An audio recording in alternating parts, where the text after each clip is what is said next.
ఈరోజు క్లాస్ 4 అనమాట. నెక్స్ట్ మనం ఏం చేయాలి, షోల్డర్ కొలుచుకోవాలి.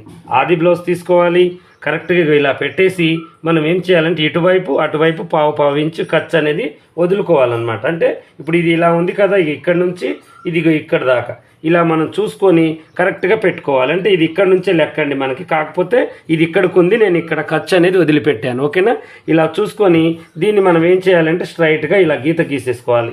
తర్వాతకి ఈ యొక్క బ్లౌజ్కి చంక కింద భాగం అంటే ఇది చూడండి, ఇక్కడ నుంచి కింద వైపు ఖర్చు వదిలిపెట్టేసి పైకి కరెక్ట్గా ఇలా గీత గీసేసి దీంట్లోకి ఇలా కలుపుకోవాలి. ఈరోజు ఆమ్ హోల్ వచ్చింది అనమాట. ఇప్పుడు దీంట్లో ఏంటంటే కొన్ని టిప్స్ ఉంటాయి, ఆ టిప్స్ చెప్పుకుంటూ నేను వీడియో అనేది తీస్తూ ఉంటాను. మా ఛానల్ చూసేవాళ్ళు వెంటనే ఈ ఛానల్ని సబ్స్క్రైబ్ చేయండి, ఫాలో అవుతూ ఉండండి. ఓకేనా, ఇప్పుడు ఇక్కడ నెక్కు జారకుండా ఉండాలంటే దీన్ని ఇలా గీసుకొని దీన్ని ఇలా కొంచెం ఇలా గీసుకోవాలి. ఓకేనా, ఆమ్ హోల్ గురించి రేపు చెప్తాను నేను మీకు వివరంగా. ఈరోజు ఒక టిప్ నడుస్తూ ఉంటుంది.